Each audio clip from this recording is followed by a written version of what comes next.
to try to figure out very soon, and I'm talking about a matter of days, not a matter of weeks, whether or not this is the war that can be ended. If it can, we're prepared to do whatever we can to facilitate that and make sure that it happens, that it ends in a durable and just way. If it's not possible, if we're so far apart that this is not going to happen, then I think the president's probably at a point where he's going to say, well, we're done. You know, we'll do what we can on the margins. We'll be ready to help whenever you're ready to have peace. But we're not going to continue with this endeavor for weeks and months on end. So we need to determine very quickly now, and I'm talking about a matter of days, whether or not this is doable over the next few weeks. If it is, we're in. If it's not, then we have other priorities to focus on as well. Mr. Secretary, Michael Gordon, Wall Street Journal. The State Department said yesterday that a framework had been presented to all sides, to the Ukrainians, to the European officials, and to the Russians. What does the framework say? What issues does it resolve? I'm not going to tell you what the framework says, because when you start negotiating these things through the media and so forth, they fall apart. And it's a broad framework. It's a framework that gets us into a position to see, look, there are going to be differences. There's no one saying this can be done in 12 hours. But we want to see how far apart it is and whether those differences can even be narrowed, if it's even possible to get movement within the period of time we have in mind. And so we've talked about outlines with both sides. I thought we had positive meetings yesterday. Obviously, the Ukrainians have to go back home. They have to run it by their president. They have to take into account, their views on all of this, and we hope to hear back from them very soon. But we need to figure out here now, within a matter of days, whether this is doable in the short term. Because if it's not, then I think we're just going to move on from our perspective. The president feels very strongly about that. He has dedicated a lot of time and energy to this, and there are a lot of things going on in the world right now that we need to be focused on. So this is important, but there are a lot of other really important things going on that deserve just as much, if not more, attention. So we want to do everything we can to be helpful. We had a good meeting yesterday. I thought the French, the British, the Germans were very constructive, were very helpful. We thank them for hosting this, and hopefully we'll have another meeting early next week at some point. We'll have some more definitive answers about how close we are to actually making progress.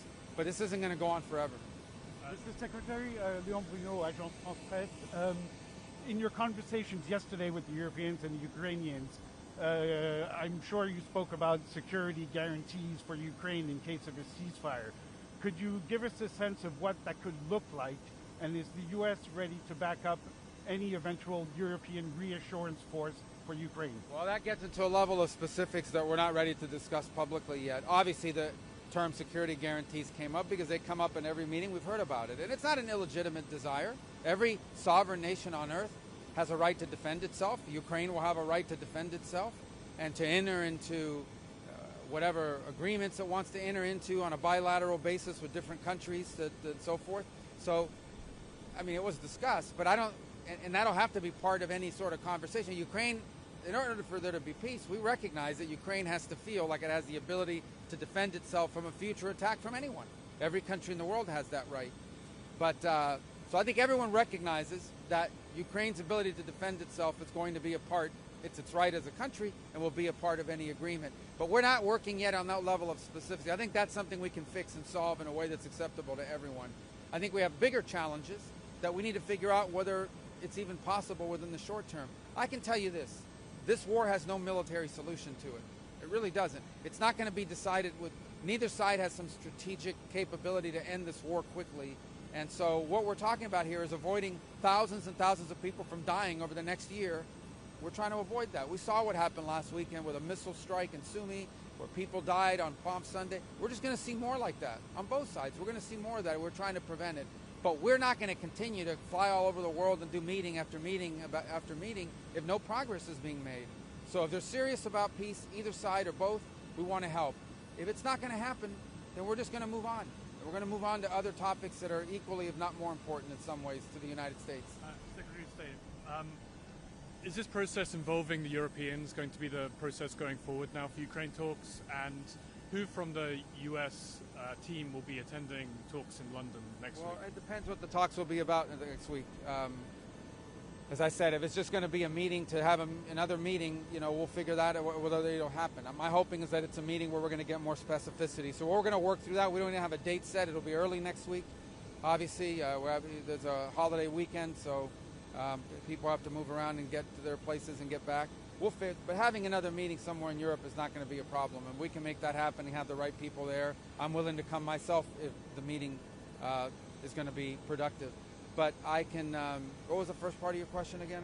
And is this going to be the process going forward? Well, look, we've always worked through the. I mean, we've talked to our allies consistently. I myself have had multiple engagements with not the Germans, the French, the Brits, but also the Italians have been at some of these meetings as well in the past. So we've had these conversations with them before. So they offered to host us here today or yesterday, and I think they were very helpful, very constructive. We'd like them to remain engaged. I think they can help us. I think the UK and France and Germany can help us move the ball on this and get this closer to a resolution. I thought they were very helpful and constructive with their ideas. So we welcome their input. We welcome their involvement. We think it's important. There are probably elements of this as well. I always remind everybody that part of the sanctions against Russia, many of them, are European sanctions that we can't lift if that's ever to be part of a deal. So they're going to have to be involved no matter what. It's their continent. This is happening on the continent of Europe, and so obviously European powers will care deeply about what happens. So they have a stake in this, and we recognize it. And but in the end, I think we all want the same thing. I think from the U.S. perspective, we've spent 3 years, billions of dollars, supporting the Ukrainian side, and but now we've reached a point where we have other things we have to focus on. We're prepared to be engaged in this as long as it takes, but not indefinitely, not without progress. If this is not possible, we're going to need to move on. I think the president feels strongly that we've dedicated we've done more in 80 days than Biden ever did to bring this war to an end. So we've dedicated almost the entirety of the president's first 100 days in office at the highest levels possible to trying to achieve a peace here. And if it's going to happen, we want to help. But if it's not going to happen, we need to know now because we have other things we have to deal with.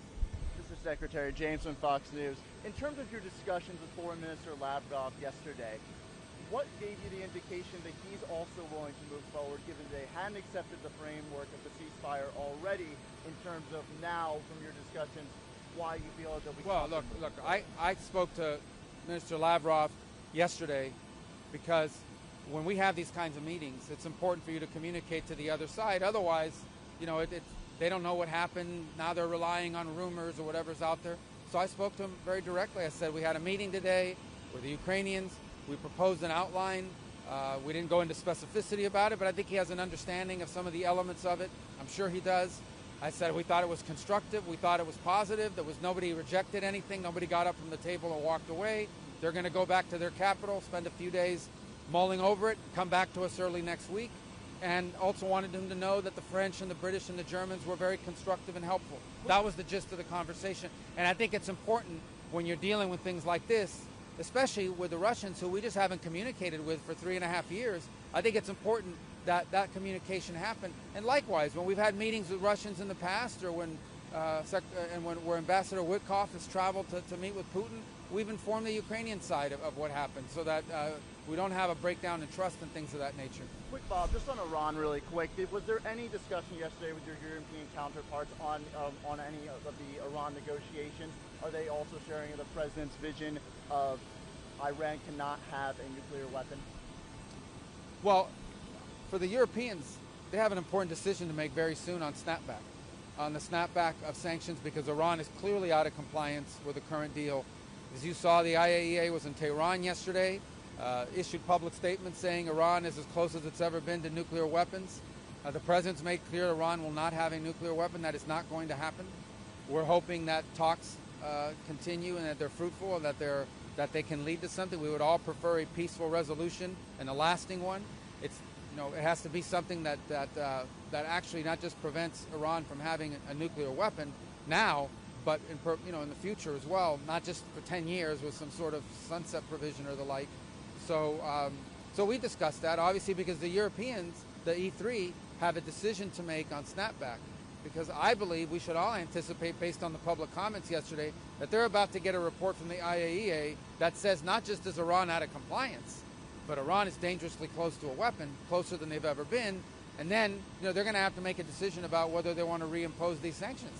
And if Iran is out of compliance, they have to reimpose the sanctions. So that's going to be a factor in all this, and that's why it was important we talked to them about it before our talks on Saturday. All right? Thank you, guys. Thank you.